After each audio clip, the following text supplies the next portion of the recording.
there as well. Hare Krishna, Prabhu. Hare Krishna, Prabhu Damadaji. Yeah, so I think there was positives, but at the same time, of course, the atmosphere wasn't the same as we normally have. But there you go. Hopefully next year we will be back to normal. Okay, so we will start today. Today, I think is Deva Gaurangi Mataji is going to chant Sanskrit. And Luke Prabhu, is he online? Or yeah, I can see him. Luke Prabhu has joined us all the way from New Mayapur. Wonderful. So we're going to start now. Let me just share the screen.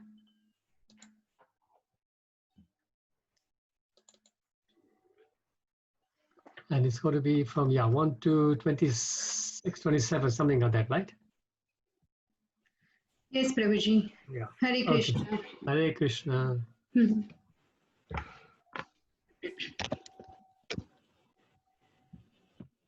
Why can't I get this off the screen?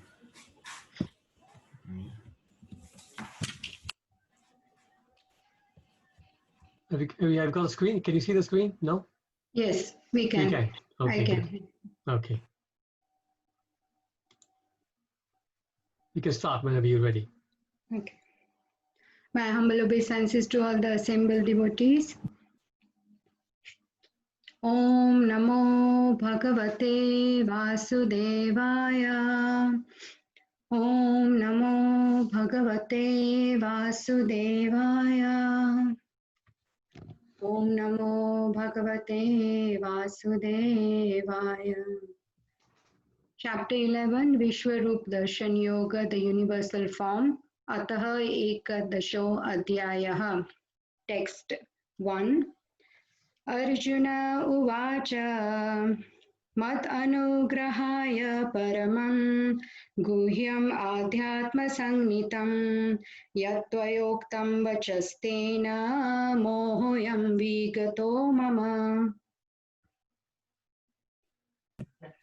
Arjuna said, by my hearing the instructions you have kindly given me about these most confidential spiritual subjects, my illusion has now been dispelled. Text 2. Bhavapyayau hi bhutanam shrutau vistarasho maya tatah kamala patraksha mahatmyam api chavyayam. O Lotus Eye One, I have heard from you in detail about the appearance and disappearance of every living entity and have realized your inexhaustible glories. Text 3. Evametat yatha tattvam atmanam parameshvara drashtumichhami te rupam aishwaram purushottama.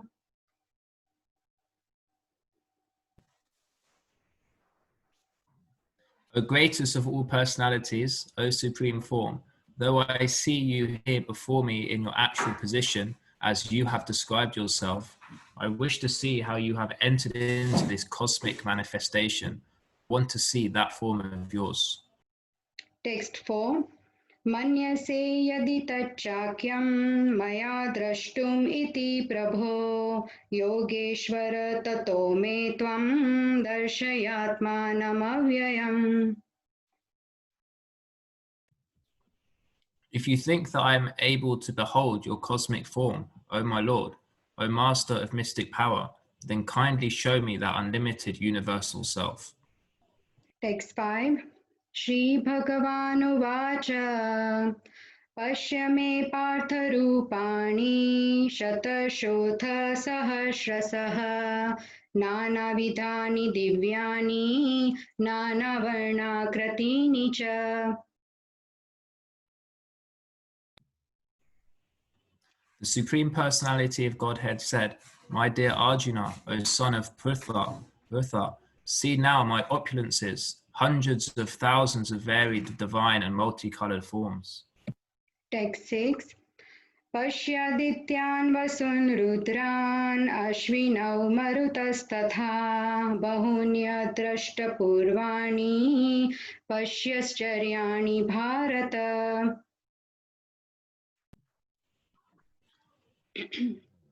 O best among the Bharatas, see here the different manifestation of Adityas, Vasus, Rudras, Ashvini Kumaras, and all other demigods. Behold the many wonderful things which no one has ever seen or heard before. Text 7.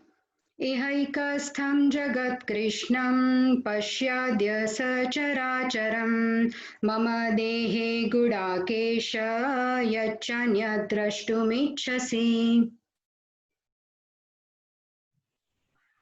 O Arjuna, whatever you wish to see, behold at once in this body of mine. This universal form can show you whatever you now desire to see and whatever you may want to see in the future. Everything moving and non-moving is here completely in one place. Text 8. Natu mam shakyase drashtum anenaiva svachakshusha divyam dadami te chakshuhu pashyame yogamaishwaram. But you cannot see me with your present eyes. Therefore, I give you divine eyes. Behold my mystic opulence. Text 9.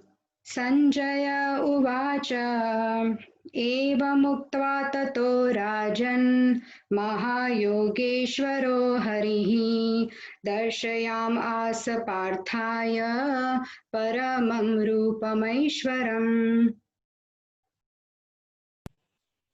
Sanjaya said, O king, having spoken thus, the Supreme Lord of all mystic power, the personality of Godhead, displayed his universal form to Arjuna. Text 10 and 11. Anekavaktra nayanam anekadbhuta darshanam anekadivyabharanam divyanekodyatayudam divyamalyambaradharam divyagandhanulepanam sarvascharyamayam devam anantam vishwatomukham. Arjuna saw that the universal form, unlimited mouths, unlimited eyes, unlimited wonderful visions, the form was decorated with many celestial ornaments and bore many divine upraised weapons. He wore celestial garlands and garments, and many divine scents were smeared all over his body. All was wondrous, brilliant, unlimited, all expanding. Text 12. Divi Surya Sahasrasya Bhavet Yuga Paduthita Yati Bhasadrishi Sasyad Bhasastasya Mahatmanaha. If hundreds of thousands of suns were to rise at once into the sky, their radiance might resemble the effulgence of the Supreme Person in that universal form. Text 13. Tatraikastham jagat krishnam pravibhaktam anekadha apasyad deva devasya sharire pandavastada. At that time, Arjuna could see in the universal form of the Lord the unlimited expansions of the universe situated in one place, although divided into many, many thousands. Text 14. Tatah sa vishmaya-vishto rishtaro madhananjayah pranamya sirasha devam kritanjalirabhashata. Then, bewildered and astonished, his hair standing on end, Arjuna bowed his head to offer obeisances and with folded hands began to pray to the Supreme Lord. Text 15. Arjuna uvacha pasyami devams tava deva dehe sarvams tatha bhuta vishesha sanghan brahmanam isham kamalasanastham rishimscha sarvanuragamscha divyan. Arjuna said, My dear Lord Krishna, I see assembled in your body all the demigods and various other living entities. I see Brahma sitting on the lotus flower, as well as Lord Shiva and all the sages and divine serpents. Text 16. अनेकबाहूदरवक्त्रनेत्रम् पश्यामि त्वां सर्वतोऽनन्तरूपम् नान्तं न मध्यं न पुनस्तवादिं पश्यामि विश्वेश्वर विश्वरूप.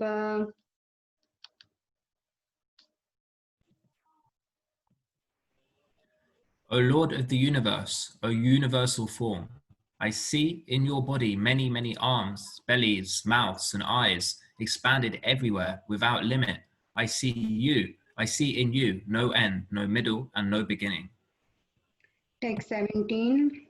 Kiritinam gadinam chakrinam cha tejo rasim sarvato diptimantam pashyami tvam durnirishyam samantat diptanalarka dyutimaprameyam.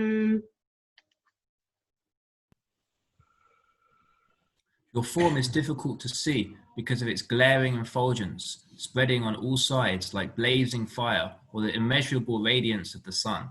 Yet I see this glowing form everywhere, adorned with various crowns, clubs, and discs. Text 18. Tvam aksharam paramam veditavyam tvam asya visvasya param nidhanam tvam avyayah sashvata dharma gopta sanatanastvam purusho mato me. You are the supreme primal objective.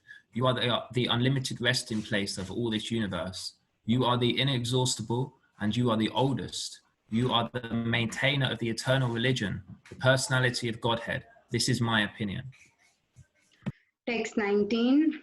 Anadimadhyantamanantaviryam anantabahum sashisuryanetram pashyami tvam diptahutasa swatejasa vishwamidam tapantam. You are without origin, middle, or end. Your glory is unlimited. You have numberless arms, and the sun and moon are your eyes.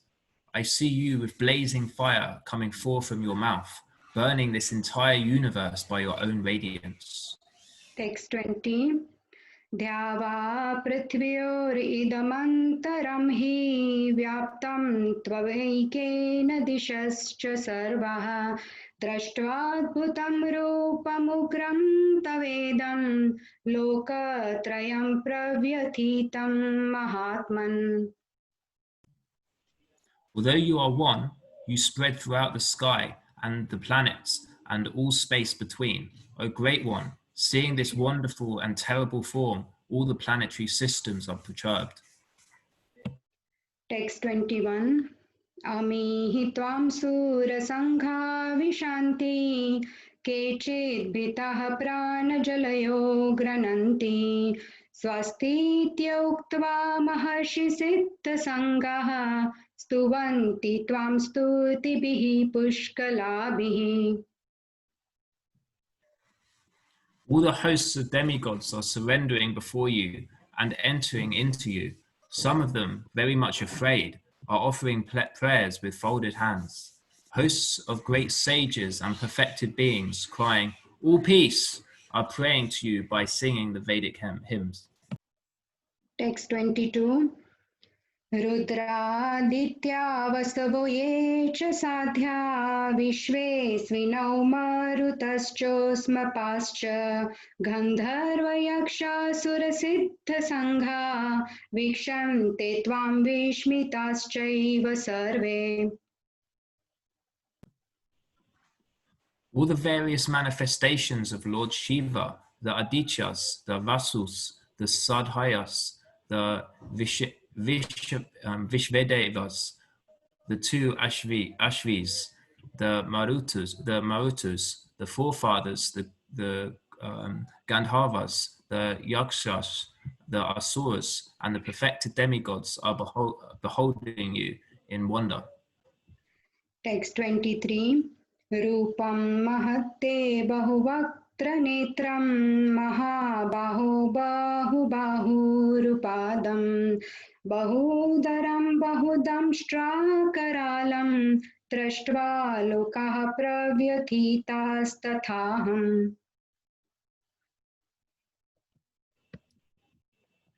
O mighty armed one, all the planets with their demigods are disturbed at seeing your great form, with its many faces, eyes, arms, thighs, legs, and bellies, and your many terrible teeth.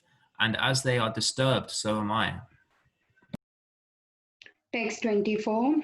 Nabah sparsham diptamανekavārṇam vyatthānanam diptavishalanetram drashtva hi tvam pravyathitāntarātmā dratim na vindāmi samam ca Vishnu.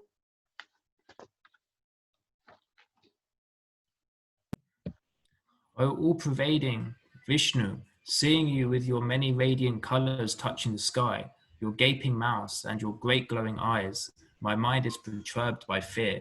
I can no longer maintain my steadiness or equilibrium of mind. Text 25. Damshrakaralanī ca te mukhani dramshtraiva kalanalasannibbhani disho na jane na labhe cha sharma prasida devesha jagannivasa.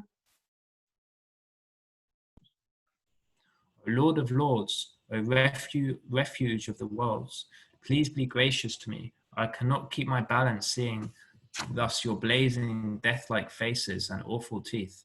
In all directions I am bewildered. Text 26 and 27. Ami cha tvam dhritarashtrasya putraha sarve sahaivāvanipāla sanghai Bhishmo Dronasūta putrastathāsau sahasmadīyairapi yodhamukhyai Vaktrāni te tvaramaṇā vishanti damshtrakarālāni bhayanakāni kechit vilagna dashanantareshu sandrashtyante churnitair uttamangai.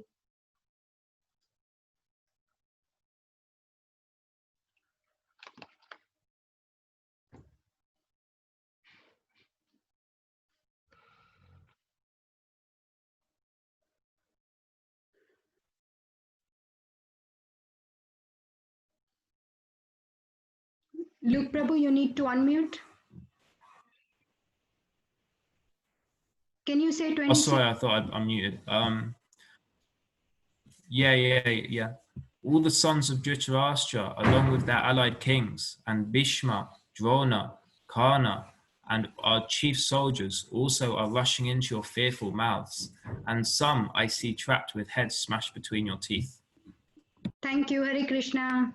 Hey Krishna, thank you so much, both of you. Luke Prabhu, very, very nice recitation in English.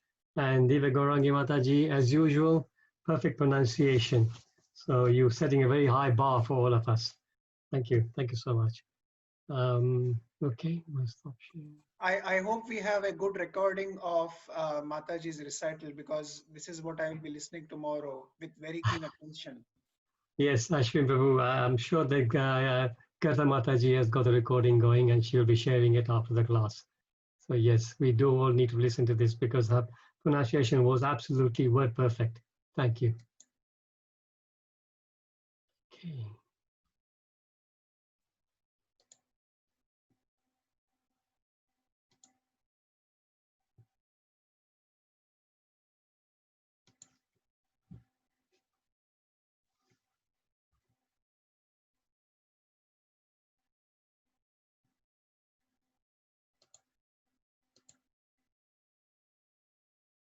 I'm going to share the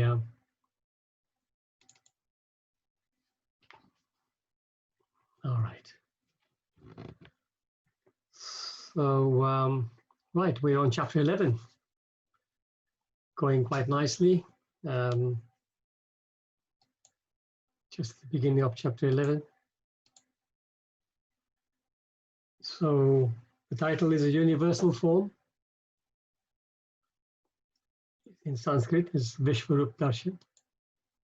And the chapter so far, we just at the beginning, so the first section is from 1 to 8, text 1 to 8, and that's Arjuna's request and Krishna's description.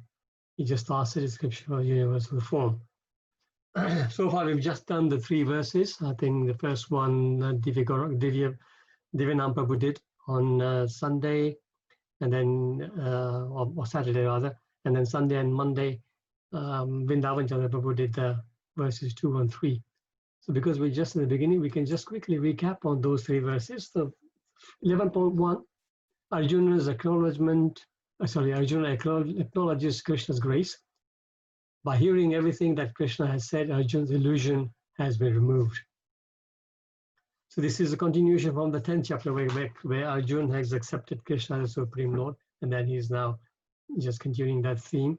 Second verse also similar to what he was saying in the 10th chapter. Arjuna expresses his understanding that Krishna is the Supreme Personality of Godhead. If we remember in the 10th chapter, Arjuna is saying, Param Brahma, Param Dhamma, Paramam, Pavitram, Bhavam. So you are the Supreme Lord in that couplet of verses. So this is what is again repeating. And the third verse, which Vrindavan Chandra Prabhu did so nicely yesterday, Arjuna has heard that Krishna, who stands before him on the chariot, supports and pervades the entire universe. That's in the text 1042. And thus Arjuna expresses his desire to see him. So that verse 42, if you remember, Vishtabhyaham idam krishnam ekam shenastito jagat. So with a single fragment of myself, I pervade and support this entire universe. So we've obviously recited that sloka many times. So I think we all remember it. So we come to text 4. Om Namo Bhagavate Vasudevaya. Om Namo Bhagavate Vasudevaya. Om Namo Bhagavate Vasudevaya. Bhagavad Gita, chapter 11, the universal form, text 4. Manyase yadi tachakyam maya drashtum iti prabho yogeshvara tato metvam darshayatmanam avyayam. Arjuna is saying, if you think that I am able to behold your cosmic form, O my Lord, O Master of all mystic power, then kindly show me that unlimited universal self. So we'll recite the purport and come back to the text just to point a couple of things out. Prabhuji, sorry to interrupt you. Can you spend a few moments on the pronunciation of a couple of words, please? Yes, I will do that. After the purport, we'll go back to the text. Thank you. Apologies. Thank you, Ashwin Prabhu. Yeah. So purport, Ashwin Prabhu, while you're there, maybe you can recite the purport. Okay, and thank you, Hare Krishna. It is said, purport by it is said that one can neither see, hear, understand, nor perceive the Supreme Lord, Krishna, by the material senses. But if one is engaged in loving transcendental service to the Lord from the beginning, then one can see the Lord by revelation. Every living entity is only a spiritual spark. Therefore, it is not possible to see or to understand the Supreme Lord. Arjuna, as a devotee, does not depend on his speculative strength. Rather, he admits his limitation as a living entity and acknowledges Krishna's inestimable position. Arjuna could understand that for a living entity, it is not possible to understand the unlimited infinite. If the infinite reveals himself, then it is possible to understand the nature of the infinite by the grace of the infinite. The word Yogeshwara is also very significant here because the Lord has inconceivable power. If he likes, he can reveal himself by his grace, although he is unlimited. Therefore, Arjuna pleads for the inconceivable grace of Krishna. He does not give Krishna orders. Krishna is not obliged to reveal himself unless one surrenders fully in Krishna consciousness and engages in devotional service. Thus, it is not possible for persons who depend on the strength of their mental speculations to see Krishna. Thank you. Srila Thank you. Prabhupada ki jai. Om Ajnanati Mirandasya Jnananjana Shalakaya Chakshurum Militam Yena Tasmai Shri Gurave Namaha Shri Chaitanya Manobishtam Stapitam Yena Bhutale Swayam Rupa Kadamahyam Dadati Swapadantikam.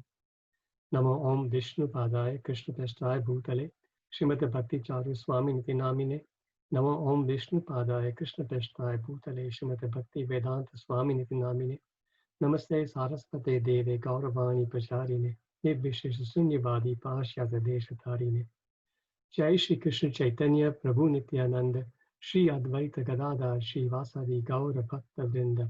Hare Krishna, Krishna Krishna, Hare Hare, Hare Rama, Rama Rama, Hare Hare. Srila Prabhupada ki jai. Humble obeisances to all the Vaishnavas present online. So we just go back to the verse. So in terms of the pronunciation, one thing that came to my mind was the T. If you look at the T here and in the Drashtum, there's a little dot underneath. So when there's a dot underneath, it becomes a hard T, like a T, like tomato. But when, for example, in iti, the next word, there is no dot, so then there's a T, the soft T. So this is the slight difference in terms of how you pronounce the two T's. Was there anything else, Ashwin Prabhu, that you needed to clarify? No, actually, that was also, does it go as drashtum? Yes, exactly. Drash. The S is a dot underneath, so it's a sh. So Sure. drashtum, exactly, drashtum. Okay. If the dot wasn't there, it would be drashtum. Yeah. So that's the significance of the dot. Thank you, Hare Krishna. I think otherwise the rest of the pronunciation is straightforward. Yes, indeed. Yeah. Thank you. So then two words, obviously we'll speak more about Yogeshwara later on, but Yogeshwara, master of all mystic powers. So this is used here by Arjun to indicate that Krishna, by his mystic power, can enable him to see the universal form. Krishna can do whatever he likes. So by calling him that, Arjun is actually just glorifying him, that listen, you can do anything. You know, it's like, for example, if we want a favor from somebody, we would go and say, come on, you can do it. I'm sure you have the power. You know, you can glorify him that way. And that way he feels obliged. Look, he says I've got the power. If I don't do it now, then he will think I haven't got the power. So that's, in one way, is that kind of glorification that you are the Yogeshwara. So you can do everything. So please give me that power to see the universal form. And the other word is Prabhu. Prabhu, it says Prabhu, but it's Prabhu. So Prabhu, Prabhu means, actually we all call ourselves Prabhus. No, we are not ourselves, we call ourselves Das, but other people will call us Prabhu. So this is, Srila Prabhupada has set this right from the beginning, where we respect each other as Prabhu. So Prabhu, the translation of Prabhu is one with the capacity and power and strength, or somebody who is very powerful, somebody who's a very, very advanced devotee. So this Prabhu can be sort of translated like that, right? So here the word Prabhu again, reminding, telling Krishna that you have got all the capacity. So word Prabhu can also apply to Krishna because he's a supreme Prabhu. We are all little Prabhus, but we certainly give respect to each other by calling calling other devotees Prabhus, and they would call us Prabhu, but we call ourselves Das. So this is a very nice situation that Prabhupada said. So automatically we're respecting everybody else, and yet we are being humble ourselves. So that's the Prabhu.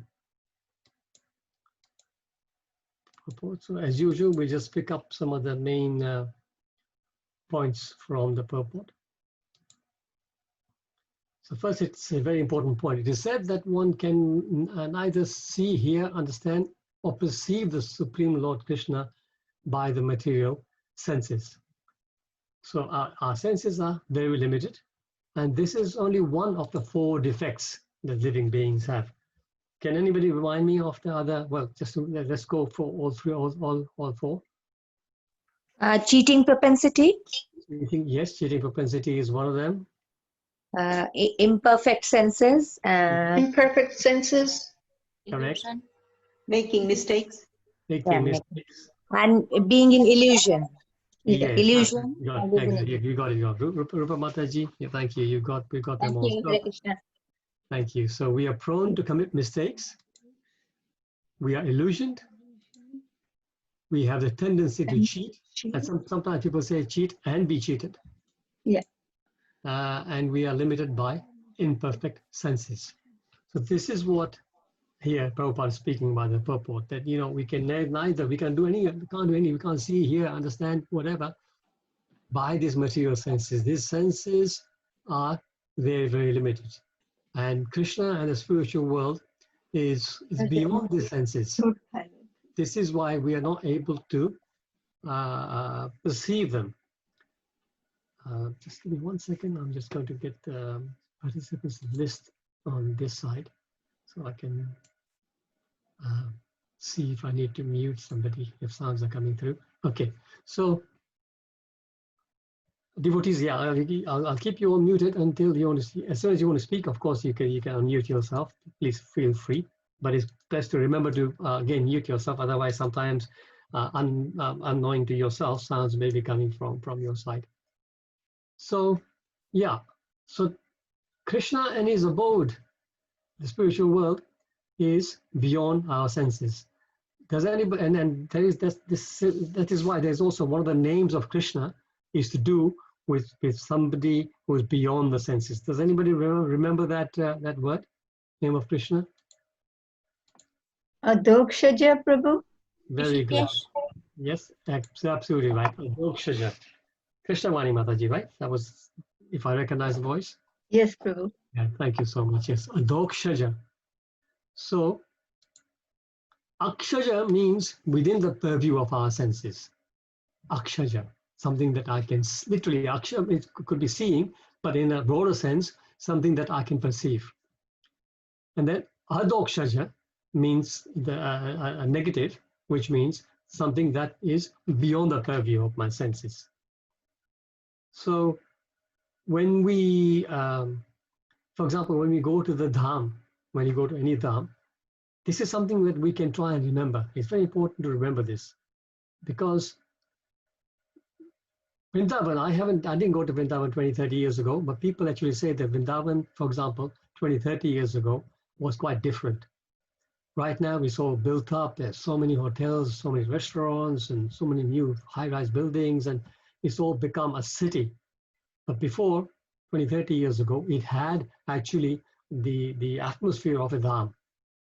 But the point is, as devotees, when we go there, we have to understand this adokshaja principle, meaning that whatever our senses are perceiving while we are there in Vrindavan, we have to remind ourselves that this actually is just material.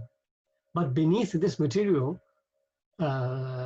situation that I'm seeing, I'm witnessing, and I'm having to deal with it, you have to deal with the traffic, you have to deal with the rickshawalas, you have to deal with the beggars, all that. So we're seeing all that material, but we have to have a little internal sense that this is not Vrindavan. Vrindavan actually is beyond all this, beyond my senses. And whatever my senses are perceiving now is not Vrindavan, but I can meditate on Vrindavan as it is described in the Shastras. And this way, if we have that mood when we are in the Dham, then we can get a lot of benefit, because we then gradually, in the first couple of days, I find, I try and do this, but the first couple of days is difficult because you're still very much overawed by the noise and the traffic and the people and all the commotion. But then gradually, as you keep reminding yourself that, look, I'm having to deal with this because this is unfortunately Kali Yuga, and that's what Kali Yuga has done to this beautiful Dham. But I remind myself what Vrindavan was like.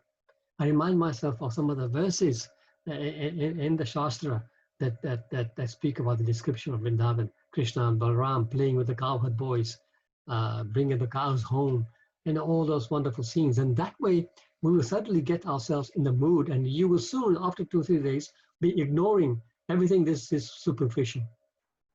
So this is one thing that came to mind when I was thinking about this. Also, what reminded me of was this morning's class. This morning, it was the person who gave the class, Dayal Baldev Prabhu. I'm not sure anybody on the group was on the morning class. So he gave a nice example of Bhakti Siddhanta Saraswati Thakur Maharaj. He was saying that when Maharaj was one day early in the morning, he was going from one place to another within sort of the Mayapur Navadip area. And being a morning time, obviously imagine in those days, of course, there was no toilets, everything was outdoors. So there were areas, one area for women, one area for men, and they would do their morning rituals. So the rituals meaning that, they would pass stool or whatever they need to do, just in the fields. Now, as the devotees, including Bhakti Siddhanta Saraswati Thakur Maharaj, were walking through the fields, there was obviously a stench. Quite a lot of people were there, and there was a lot of smell. So as Bhakti Siddhanta Saraswati Thakur Maharaj was walking along, all the other devotees, they sort of held their chadar to their noses, as one would do when you go to a sort of place which is smelly. And suddenly, when Maharaj recognized this, he says, "Is this all you can do? All your senses are doing is smelling this?" He says, "Are you not smelling the wonderful aroma of the Dham?" So you see, he was on a different plane. He was completely above this smell that was coming. He was able to completely ignore that, rise above it, and he was smelling the aroma of the Navadip Dham and the wonderful smells that were coming from the temples and the incense and all that. So see, it is a state of our consciousness that we need to work with. Because if you get too involved in what's going on currently in all the dhams, whether it's Mayapur or Vrindavan or any other dham, is the same. One will get depressed, and in that sense, we will not be able to get the full benefit of being at the dham. So remembering that our senses are imperfect, and we have to dive go below the scene and rise above the mundane. There actually today I found talking about how our senses are imperfect, how our senses cannot make us aware of these things. Beautiful poem I came across, which I just put down here. So, Dinavata taking Krishna into air, of Lord's true weight unaware. Rakshasas 14,000 attacking, knowledge of Ram's prowess lacking. Expanding into infinite space and beyond to see, as super soul Lord inside of both you and me. Adokshaja, thus name for him befitting, both short and tall, small and large, in him sitting. Well, it was beautiful. I don't know who wrote it. There's no name, but I just found this talking about Adokshaja. So I think it's I'll share that with you. Very nice to remember this. The next point Prabhupada is making is that if one is engaged in a loving transcendental service to the Lord from the beginning, then one can see the Lord by revelation. So this theme about engaging our senses in the service of the Lord is taught by Rupa Goswami in Bhakti Rasamrita Sindhu. Those of you who have done Bhakti Shastri, would you know this verse? Nectar Devotion, Bhakti Rasamrita Sindhu 1, 2, 2, 3, 4. When I show it to you, I'm sure all of you will know it. Ata Shri Krishna Namadi na bhavet grahyam indriye sevan mukhe hi jipadav swayam eva surat yata. Can anybody, I'll show the translation in a minute, but could anybody be able to explain in your own words what this means?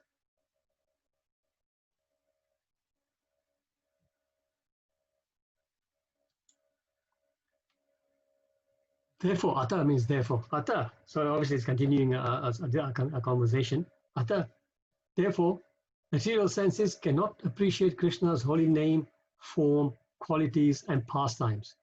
When a conditioned soul is awakened to Krishna consciousness and renders service by using his tongue to chant the Lord's holy name and taste the remnants of the Lord's food, the tongue is purified and one gradually comes to understand who Krishna is. So serving, engaging our senses into the service of the Lord, this is the purification that we all need. And this way, we actually understand who Krishna really is. And that theme about the tongue being purified is also, when we chant our Prasad Seva, which we Tarmadi Jivayati Loba Moy Sudurmati Takejeta Katina Samsare. We all are used to this. Whenever I chant this, I feel hungry. So it says, among the senses, the tongue is the most voracious and verily wicked. It is very difficult to conquer the tongue in this world. So the tongue of all the senses is the most voracious, because as all the senses, for example, our eyes can see, our ears can hear, our nose can smell, but the tongue is dual role. The tongue can taste, the tongue can also vibrate sound. Because of that, it is the most voracious. And it is said, many places Prabhupada mentions that if we can control our tongue, then it's easy to control the rest of the senses. So this is something we need to remember. Control our tongue in terms of making sure that we don't talk any mundane subjects. We try and speak about Krishna and devotional service and devotees, Krishna consciousness as much as possible. Reduce mundane what do you call it? There's a word, prajalpa. Prajalpa means just talking rubbish, just talking for the sake of talking. Ignore all that. That's one way of controlling our tongue. The other way to control the tongue is to make sure that we don't consume anything that is not offered to the Lord. We must only eat food stuff that's offered to the Lord, and that is the other way of controlling our tongue. So what is devotional service? We're talking about serving, devotional service. Again, Bhakti Rasamrita Sindhu 1:112. Anybody? Very famous verse. Sorry. Sarva, I was wondering what happened here. S is missing here, sorry. S is missing here. Sarvopadi vinirmukta tat paratvena nirmalam rishikena rishikesha sevanam bhaktir uchyate. Bhakti, so what is bhakti? A lot of people will have very vague ideas about bhakti. But here, Rupa Goswami is giving us precise description of bhakti. Bhakti or devotional service means to engage all our senses in the service of the Lord, the Supreme Personality of Godhead, the master of all the senses. When the spirit soul renders service unto the Supreme, there are two side effects. One is freed from all our material designations, and one's senses are purified simply by being employed in the service of the Lord. Rishikesha is the name's Lord's name, controller of the senses. One second, let me just mute that. So, yes, Sarvopadi Viri Muktam, Sarvopadi, Upadi, and I know Gujarati, we actually use the word Upadi as worries. But Upadhi in Sanskrit actually means designations. So we have all these designations. I'm Indian, I'm male, I'm female, I'm American, I am this, I am that. All those are designations which are temporary, relating to the body. By getting involved in the devotional service, one of the side effects is that we are freed from these designations. We see ourselves as a spirit soul. We see everybody else as a spirit soul, and we're able to then deal with them on a spiritual platform rather than getting involved in the mundane experiences. So another important factor for us to, so one more factor that we need to remember for us to understand the Lord. So we said so far that to understand the Lord, we can't use our mundane senses. That won't work. We need to purify the senses by engaging in a devotional service of the Lord. But there's one ingredient that's missing. Anybody can guess that? Without which you cannot make progress or see the Lord. The mercy of the Lord. Mercy of the Lord. Wonderful. Mercy of the Lord, mercy of the devotees. Exactly. So there's a beautiful verse in the 5th canto, 12th chapter, 12th, verse 12. Rahu ganaita tapasanayati na chesyaya neva panad grihadva na chandasa naiva jalagnisurye vina mahatpada bhishekam. Beautiful verse. This is spoken by Jadabharat to King Rahugana. You know the background. We haven't got time to get into it, but I think most of you know the story about Jadabharat, who was actually King Bharat, who then became a deer, and this is his third birth as a Jadabharat. And he's giving knowledge to King Rahugana. And he's saying, my dear King Rahugana, unless one has the opportunity to smear his entire body with the dust of the lotus feet of great devotees, one cannot realize the absolute truth. One cannot realize the absolute truth simply by observing celibacy, brahmacharya, strictly following the rules and regulations of householder life. This is the performing your duties. Leaving home as a vanaprastha, accepting sannyas, or undergoing severe penances in winter by keeping oneself submerged in water, or surrounding oneself in summer by fire and scorching heat of the sun. So all these things, Jadabharat is saying, they will not get you to understand the absolute truth. He says there are many, many other processes to understand the absolute truth, but the absolute truth is only revealed to one who has attained the mercy of a great devotee. And of course, by extension, the mercy of the Lord. So beautiful verse. So here we have to understand that we need to also have that mercy. I was going to go on for a couple of more verses, but I think we will stop here because we are come to 8:34. I will pause here and ask for any comments, any reflections, any corrections.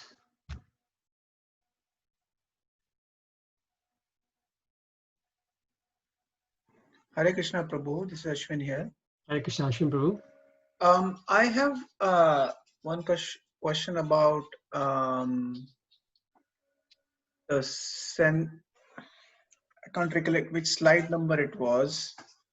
If you tell me what it was about, I can try and... It was about imperfect senses. Okay. And, you know, although we have not read in detail or not studied all the verses, is it not true that what was revealed to Arjun was not just a physical form, but it was also, it was not in the usual 3 dimensions. So there was also a dimension of time. So he could see the past, the present, and the future. Correct, correct. And, you know, we can't see what happened 2 minutes back. So something which happened since the beginning of time and something which is yet to come, that is humanly impossible. Correct. So amongst the three-dimensional things, is this also the thing which is, let's say, hidden between the text when we talk about imperfect senses? Yes. So imperfect senses, meaning that, okay, with our senses, we can't just physically see and do things. We can only see as much as the light allows, right? Prabhupada, of course, says that we are all so proud, everybody is so proud of their sight.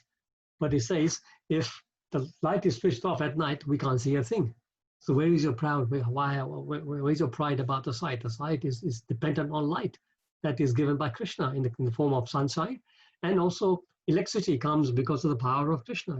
If electricity cannot be there unless there was some power of Krishna, either you're using hydroelectric or whether you're using coal, whatever it is, it's all Krishna's energy that they're using to give us the power. So yes, our senses are limited in that sense. But yes, as you quite rightly say, later on as the verses develop, Arjuna will be saying past, present, and the future. So this is the drishti that we don't have. We don't have our senses who can do this. You quite rightly say, I don't remember what I ate for lunch yesterday, or even today, for example. But the point is that when devotees get to a very, very high standard, they're also called Trikalagya. So they are able to see, of course, the past they can remember much more vividly than we can. They can, of course, be there in the present, but they can also see the future. Trikalagya or Trikaldarshi, let's say. So this already is actually possible, even within the material world, when a yogi perfects himself to that stage. So there are examples even in Shastra that we can talk about, where, for example, let me just think which example applies here. Trikalagya. When Vyasdev appeared as the son of Satyavati before her marriage. And Parasar Muni, right? Yeah, yes, Parasar Muni, when he gives that boon and he gives the gift of a child to Satyavati, it was Satyavati, was it? I'm getting a little bit confused here. Yes, Prabhu. Yes. Yes. So there, he knew that in the future, Satyavati will need the help of Vyasdev to continue the progeny. Right? Similarly, Durvasa Muni, when he gave the boon to Kunti Devi, that you can call any demigod and have a child. Similarly, he was Trikalagya. He could see in the future that Kunti would need this. So so you can see that these people had that power, and of course nowadays it doesn't exist. But yes, the advanced yogis had that power. But so Arjuna was given temporarily that power to see past, future, and past, present, and future. So I have another question about this, and again, this may be in advance to what will be discussed later on in the next few days. But one of the verses says Sanjaya Uvacha. So if Krishna gives this divine vision to Arjuna, is this also been given indirectly to Sanjaya? Yes. So Sanjaya was given a power to see whatever was going on on the battlefield by Vyasadeva. Vyasadeva is Sanjay's spiritual master, and he gave that power to Sanjay. So Sanjay was able to see not just physically the chariots and the soldiers and everything, but Sanjay was actually able to hear the conversation and also see what Arjuna saw, also Sanjay saw. And this is why you will see that initially Arjuna starts to describe, and then Sanjay takes over, then he starts to describe. So Sanjay is also seeing the universal form.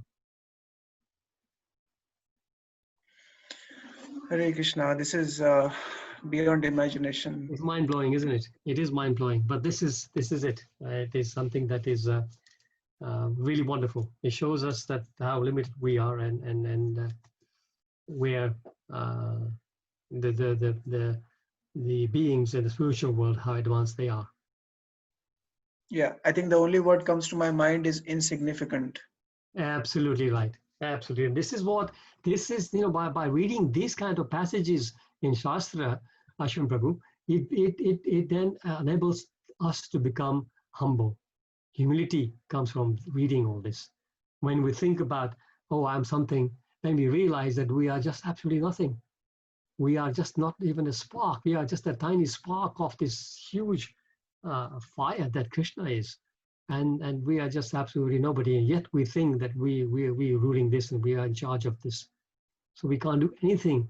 We can't move a single blade of grass will not move without Krishna's will.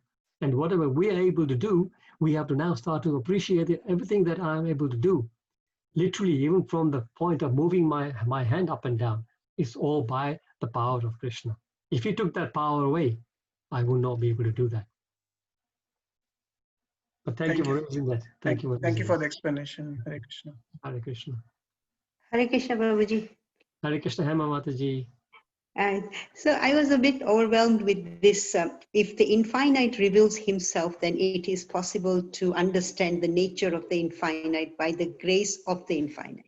Mm-hmm. And so based on that, I was kind of really thinking of the Brahmaji's endeavor when he appeared and he couldn't see the Lord at first, but after tapasya he could. And when the Lord decides to reveal himself, and it also brought home the Damodar Leela for some reason, but then linked to the realization of the Lord, where you said with material senses, with devotional service, and with the mercy of the Lord and the devotees, we realize God. So where does endeavor then fit into this? So, okay, good point. So endeavor, of course, endeavor has to be there. We need to make the endeavor, because without endeavor, nothing is possible. So endeavor means our desire, and then we take steps towards doing something. We can't just sit and think that, okay, if everything will happen, if it's destined, it will happen. So that doesn't happen. Even in the material world, you can't sit home and say, well, if I'm meant to get a job, I'll get a job. No, you have to go out on interviews, right? So that effort we have to make, and then Krishna arranges everything else. So endeavor needs to come, as you were thinking about the Damodar Leela. The one finger is endeavor, and the other is mercy. So these two go hand in hand. Okay. So if the other 3 and the 4 are there and endeavor isn't there, then you wouldn't realize them. No, exactly. That would happen. It would not happen. Endeavor has to be there. This is your free will, you see, because Krishna has given you the free will. So if you make the endeavor to move towards Krishna, Krishna can see you coming. Because with that free will, you could actually start walking away from Krishna. So that is your free will. So Krishna wants to see you utilize your free will in the right way, and then he will give you what you need. Right. That's so nice. Thank you, Prabhuji. Thank you. Good. Thank you.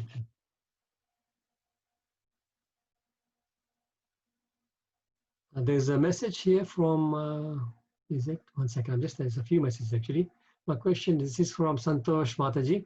My question is about the last sentence in the first slide about mental speculation. I find myself using mental speculation to try and visualize Krishna's opulence and his greatness. I know no other way. Any advice on what other means to try and see? Okay, good point. So when we use the word speculation, this is where the difference is. Of course, mentally, we have to use our mind to imagine and to remember Krishna. We have to use our mind to remember the verses we read. We have to remember the descriptions that the Sutta Goswami, Sukadev Goswami is giving us, all the other devotees are giving us. So that is not speculation, though, you see. This is the difference. When you use the word speculation, it's something that you're concocting yourself. This is the meaning of speculation. We are not sure, but we will think that maybe it's like this. So that is speculation. This is what we need to avoid. We need to base our mind. There's no harm in thinking about Krishna, but then you're not speculating. You're thinking about Krishna based on what you heard and what you read. There's absolutely, that's the only way, as you say, that's the only way. There is no other way. We have to remember Krishna depending on what we have heard and what we have read, and what maybe what we have seen in terms of other devotees' behaviors. But speculation means that you are guessing. and this is where the danger is. I hope that makes sense, Santosh Mataji. Yes, thank you, Prabhuji. Thank you. Thank you. So then the next thing, okay, I think that was basically it as far as questions go. Yeah, on the chat, that's all it is. Yeah, right. So anybody else? Okay, I just first of all, I want to thank Ashwin Prabhu. Ashwin Prabhu came to our stand at Janmashtami at the Haveli, and he came and he was saying, oh, I am thinking about inviting Bhagavatam at home, but right now I'm not sure because I'm supposed to move home soon and everything. And then I said, look, if you have the idea of getting them, this is the right time to do it because of Bhadra. And I just left it like that. Then I got busy with other people coming. Ashwin Prabhu and his family left. And then about half an hour later, he came back and he said, yes, I'm inspired and I will take the Bhagavatam home. So we actually took the Bhagavatam home from our stand on Sunday. So thank you so much.